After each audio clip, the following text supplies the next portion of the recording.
सबके लिए साधारण उपदेश है ये। साधारण शब्द इसलिए प्रयोग कर रहे हैं कि असाधारण भी साधना होती है। जो असाधारण साधना होती है उसमें रात्रि के 1 या 2 के बीच में जग जाया जाता है। पूरी दिनचर्या, जैसे आप सब कृपा पात्रों की श्री जी की कृपा से यही दिनचर्या चल रही है। क्योंकि जब हम यहां 2:45 बजे यहां सब रंगोलियां बनी हुई, तो मतलब है कि 2 बजे 1:30 बजे से शुरू किया होगा, तभी तो ऐसा। लेकिन साधारण दिनचर्या प्रत्येक प्राणी के लिए। दोस्तों, राधे राधे बोलते रहें और बाबा जी के प्रवचन को आगे बढ़ाते रहें और सुनते रहें। राधे राधे दोस्तों। कह रहे हैं, अगर आप आनंद चाहते हो तो पूर्व रात्रे परेचयु युंजाना सततम मनः। 8 पहर होते हैं, तो 8 पहर में एक पहर 3 घंटे का, 8 × 24, तो दिन का पक्ष 12 घंटे, 4 पहर, 4 से 12। रात्रि का पक्ष 12 घंटे। उसमें कह रहे हैं कि 3 घंटे रात्रि लगने पर और 3 घंटे रात्रि जाने पर केवल भजन करना चाहिए। अर्थात 10 बजे जैसे सो जाए तो 11, 12, 1, 2, 3, 4, 6 घंटे हो गए। 4 बजे के बाद सबको जग जाना चाहिए। जो संसार 4 बजे के, यहां 4, 4:15 तो सत्संग शुरू होता है। 4 बजे सबको जग जाना चाहिए।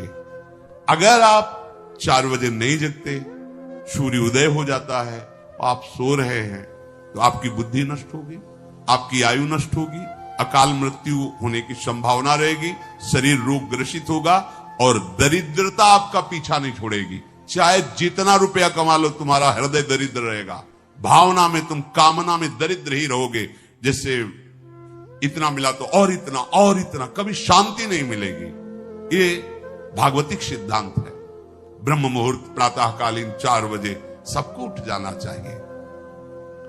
और जो निरंतर भजन करना चाहता, लघ्वाहारो विशुद्धात्मा, भोजन उतना पाना चाहिए कि भोजन पाने के बाद अगर आप खड़े हो तो आपको यह नहीं लगना चाहिए कि पेट में वजन पहुंच गया है। लघ्वाहार हो, थोड़ा आहार, क्योंकि अगर ज्यादा आहार पा लोगे तो भजन में वृत्ति नहीं रहेगी। रोज पाना है यार, जिंदगी भर पाना है। थोड़ा थोड़ा पाओ और खूब भजन करो। जिसका भोजन नीरस, शब्द याद कर लो, उसका भजन सरस, और जिसका भोजन सरस उसका भजन नीरस। ये महापुरुषों के वाक्य है, आप खुद अनुभव करके देख लेना। यहां तक खट्टी डकारे आ रही, फिर शाम के पाला है, तो फायदा क्या हुआ यार? पाले का तो मतलब भजन बने। लघ्वाहार हो। और विशुद्धात्मा, आपको अपने चित्त का मार्जन करना, पोछा लगाना है। चित्त में क्या कूड़ा करकट होता है? राग, द्वेष, कामना, ये सब कूड़ा करकट है। देखो, उपासक को इतनी सामर्थ्य रखनी चाहिए कि जैसे कल किसी ने हमें गाली दी, अपमान किया, और आज फिर उसके दर्शन हो, तो आपको भूल जाना चाहिए कि कल इसने गाली दी थी। राधे श्याम, राधे श्याम। तो लगे ये क्या खोपड़ी है इसकी, कल तो गाली दिया था, आज उसको कोई फर्क नहीं, तो तुम्हारी साधना ठीक है। जगत ग्रीवा ऐसे नहीं झुका देता, इसलिए झुकाता है कि जहां हम फेल है वहां तुम पास हो। ये बात संत का स्वभाव, साधक की महिमा इस बात में नहीं कि अपने तप का प्रयोग, अपनी पवित्रता का प्रयोग दूसरों को दुख देने के लिए करे। जैसे प्यार भरी मां अपने बच्चे को कभी कष्ट दे ही नहीं सकती, ऐसे साध होते होए न कारज हानि। बच्चा भले गुस्सा में आके मां के बाल नोचे और मां को पीटने की भी कोशिश करे, पर मां के दिल से अगर यंत्र लगा के देखो तो उस बच्चे को उस समय भी आशीर्वाद ही दे रही होगी। भगवान तुम्हारा मंगल करे। ऐसी अनंत माताओं जैसा प्यार गुरुदेव संतों के हृदय में होता है। देखो ना कैसे कैसी पीड़ाएं दी गई संतों को, पर उन्होंने यही मनाया तुम्हारा मंगल हो।